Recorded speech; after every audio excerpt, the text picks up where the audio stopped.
चढ़ाते हैं तो बेलपत्र की पूजा हो रही है। तो अपन ये पेड़ों की पूजा क्यों करते हैं?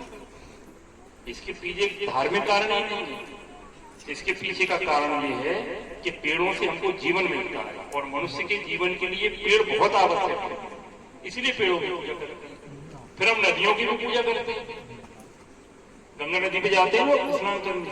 भगवान ने गीता में ये भी कहा है कि नदियों में मैं गंगा हूं, तो गंगा की पूजा करते हैं।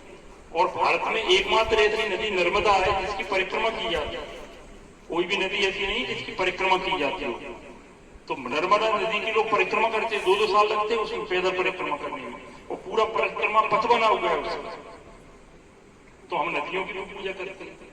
तो नदियों की पूजा तो हम करते हैं लेकिन स्वच्छता नहीं करते। नदियों को बचाएंगे कैसे इसकी चिंता नहीं करते। वो जो नदी है आपकी पहुंच, यहाँ से जो बह के जा रही है, ये पहुंच नदी केवल पहुंच नदी नहीं है, ये गंगा नदी में मिलती है आपको जाकर। अब गंगा नदी की जिसकी हम पूजा कर रहे हैं, ये पहुंच नदी वहां तक पहुंचेगी नहीं तो गंगा जी में कहां से पानी आएगा? जितनी भी बड़ी नदी हैं उनकी जिंदा रहने की ताकत कहां से आएगी? उनकी ताकत छोटी नदियां हैं, और जितनी भी छोटी नदियां हैं उनकी ताकत कौन सी है? जो बरसाती नाली है। जितनी छोटी नदी होगी वो अपन जितनी ज्यादा जिंदा कर लेंगे, उस पर काम कर लेंगे, उतनी ज्यादा अपन गंगा माता की सेवा कर रहे, बड़ी बड़ी नदियों की सेवा कर रहे। इसलिए उसके लिए सबसे जरूरी ये है कि अपने गांव में अगर कोई छोटी नदी है, अब छोटी नदी में भी पानी कहां से आएगा? जैसे जो तालाब है, जल है 97-97% जल खारा पड़ा है, पूरा का पूरा खारा पड़ा है। मात्र 3% जल ऐसा है जिसका हम उपयोग कर सकते हैं। 2% जल ऐसा है जो बर्फ के रूप में पड़ा है, उपयोग तो कर सकते हैं पर बर्फ के रूप में है। Incoming call from Kranti Pal Home identified by Truecaller. Incoming voice call from Kranti Pal Home on Sim 1. परंतु जल की बर्बादी इतनी हो रही है। Incoming voice कुछ पानी ऐसा है जो 100 साल में जमा हुआ होगा, कुछ पानी ऐसा है जो 500 साल में जमा हुआ होगा, कुछ पानी ऐसा है जिसको 10,000 साल लग गए जमीन के अंदर पहुंचने में। तो हम यहाँ तक पहुंच गए कि हमने 10-10 हजार साल में जो पानी जमा हुआ था वो निकाल दिया, और पानी की कोई ये चिंता नहीं करी कि पानी जमीन के अंदर कैसे है।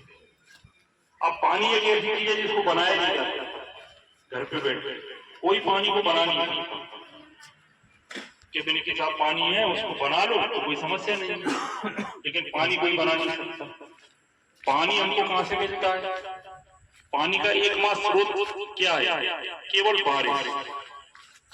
पानी जब बरसता है तब जमीन के अंदर आता है, और तो कोई है नहीं। और तो अपना जो पहले से जमा हुआ है, जो कुओं में है, आपके जो है जमीन के अंदर है, कोई पानी नहीं। लेकिन जमीन के अंदर, कुओं के अंदर जो पानी पहुंचता है वो केवल काय के माध्यम से पहुंचता है? केवल और केवल बारिश के माध्यम से। अब बारिश के माध्यम से पहुंचाने के बहुत से छोटे छोटे साधन थे, धीरे धीरे वो भी हमने खत्म कर दिए। पेड़ों के माध्यम से पानी पहुंचता था। पहले जंगल 33% हुआ करता था, अब वो जंगल लगभग 10% कम हो गया।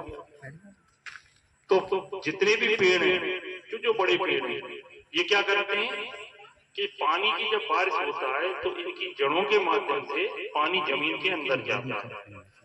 तो जमीन जंगल काट दी हमने बहुत सारे, तो वो पानी कम होने लगा।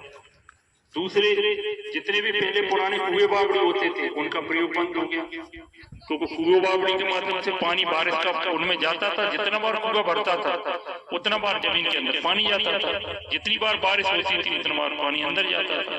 तो कुएं बावड़ी सब बंद हो गए। अब हमने बोर करा लिए, तो बोर के अंदर से पानी आता तो है लेकिन अंदर नहीं जाता। पुराने जो तालाब थे वो हमारे खत्म हो गए, और जो नदियां बहती रहती थी, यहाँ भी कुछ नदियां बहती होंगी जो छोटी छोटी नदियां थी। जैसे सिंध नदी है, बहुत बड़ी नदी है, पहुज भी नदी है जो सिंध में मिलती होगी। किसमें मिलती है? पचनदे पे मिलती है। तो